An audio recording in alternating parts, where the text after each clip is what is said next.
Today we're going to discuss the Age Discrimination Act and employment. The nature of the issue is that the Age Discrimination Act and employment helps prevent discrimination against individuals 40 years of age or older. Staff states it prohibits employers from making decisions to hire, fire, or promote employees based on their age. One of the main objectives is to decrease the number of long-term effects of the unemployed, particularly in older workers. Some examples of age discrimination include disproportionate hiring of younger employees, isolation of older employees, and age-based work harassment. Even if a particular policy appears neutral because it applies to all workers, if it results in a negative impact on workers aged 40 or older and it is not based on a reasonable factor other than age, it may be illegal. Some codes of the Act are applicable to employer practices, employment agency practices, labor organizational practices, unlawful practices, and lawful practices. The relevant and applicable law, according to Kenton, states the objective of the ADA is to minimize the damaging effects of long-term unemployment on older workers. The Act applies to private and public companies with 20 or more employees. Kenton says it specifically prohibits discrimination in hiring practices, the awarding or withholding of promotions, wages, terminations, and layoffs, the use of or making statements regarding certain age preferences or limitations, harassing an older worker because of their age, denying benefits to older employees, and mandatory retirement at a certain age. However, an older employee can't simply claim ADA violations just because they were let go from a job position or passed over for employment. Some supporting arguments are that there is evidence to support both federal and state discrimination laws. New York State's evidence proves that laws are efficient at boosting employment of older workers. Evidence shows to prove that the ADA has also improved the labor market outcomes for workers, stronger age discrimination laws in some states, the effectiveness of policies intended to include workers to continue working until an older age. The LA Times case shows relevant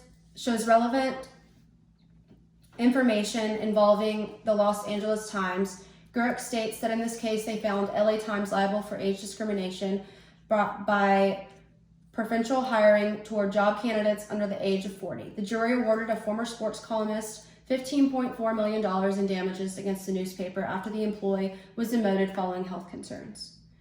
This case supports the Act by showing that the Act does protect and support those facing discrimination when evidence proves for it to be true. My specific position on the case is that this case was a great argument presented. LA Times was sued for demoting an employee to health concerns. I think the correct actions and evidence were used to accuse them of discrimination. Some arguments not supporting the Act are that age discrimination can be very hard to prove. Wilkie states that although age discrimination was alleged in about 23% of all charges filed with the Equal Employment Opportunity Commission in a fiscal year of 2016, the ADA cases constituted only 2% of the cases that the EEOC lawyers felt had good enough evidence in the allegation to file a lawsuit. Many cases are presented, but very few successfully are resolved. The Google case that supports this evidence is a potential employee for Google had filed a lawsuit against them. Cheryl Fikes was the employee. She was a system engineer who unsuccessfully applied for 4 different jobs at Google between 2007 and 2014, and she filed a lawsuit against the company in 2015. She claimed that one Google recruiter told her to put her graduation dates on her resume, which would show how old she was. Wilkie states Google has denied all allegations, stating that it has strong anti-discrimination policies. Over 200 plaintiffs signed on the case. This particular case shows just how hard it can be to file a claim for age discrimination and if evidence isn't sufficient enough to prove discrimination.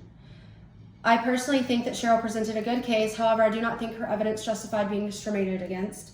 By simply being asked to put down your graduation dates, I do not think it shows your age because graduates can be of many ages. It could imply age, however, it does not directly give your age. My opinion is that I believe that laws are put into place to most importantly protect citizens. The Age Discrimination Act and employment was put into place to specifically protect against older workers. I agree that it can be hard to prove age discrimination. However, there are requirements and policies in place to help determine what is illegal and what is legal. I think that this act has great intentions and allows employees the opportunity to protect themselves in instances that require it.